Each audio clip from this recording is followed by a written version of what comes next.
Hi everyone, and welcome back to Skincare Nerds. Today I'm going to be talking about men's skincare. Now, I usually don't really believe in the term men's skincare, but there are actually a few differences between female and male skin. So we're going to go through that. I'm also going to recommend a little bit of a routine for the man in your life, or if you are a man watching, for you.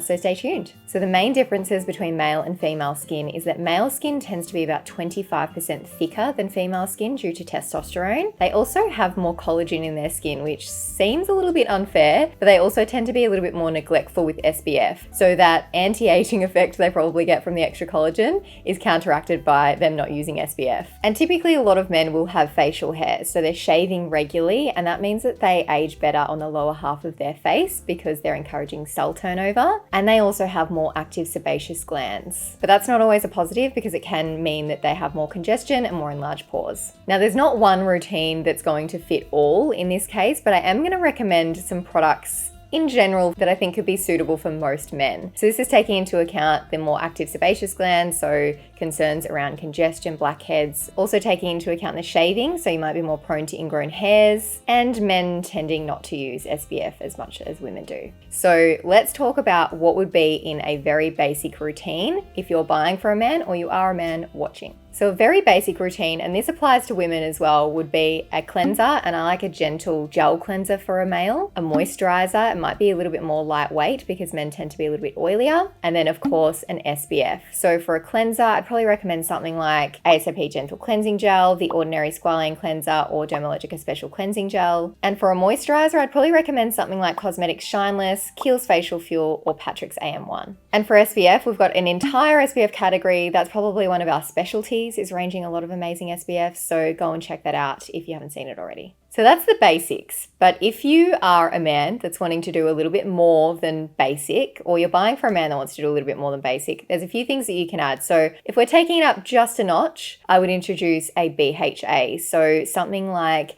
ASAP Radiant Serum, CosRx AHA BHA Clarifying Treatment Toner, Murad Daily Clarifying Peel, or the Ordinary Salicylic Acid 2%. Now, all of these products are going to help with reducing congestion and treating those enlarged pores. So salicylic acid, which is a BHA, is oil soluble, so that helps to exfoliate the inner wall of the pores and reduce all of that debris, oil, dirt, all of that stuff that's hanging around in the pores causing the congestion. So it's a great product to have for anyone that suffers from those concerns. Now, the next product I'd recommend if we're just going up a notch is something with niacinamide in it. So that will help to balance oil production, brighten the skin, hydrate.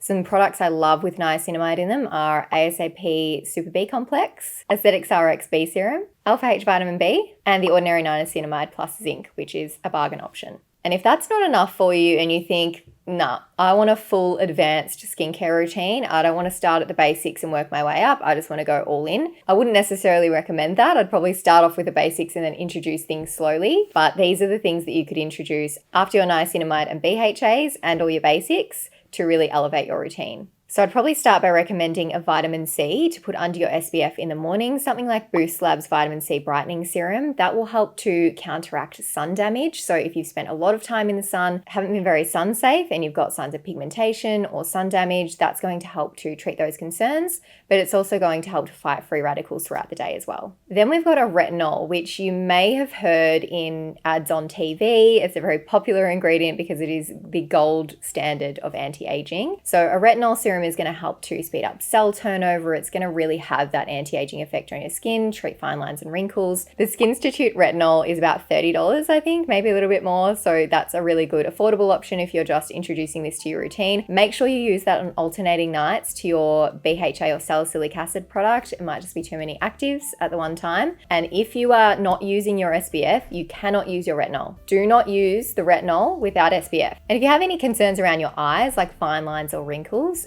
introducing an eye cream might be a good idea. The Kiehl's Age Defender Eye Repair might be a good option for you. And the last thing I want to mention is don't use too much product. Please, when you're applying products, don't squeeze it into your palm, squeeze it onto your fingers and rub together like this when you apply.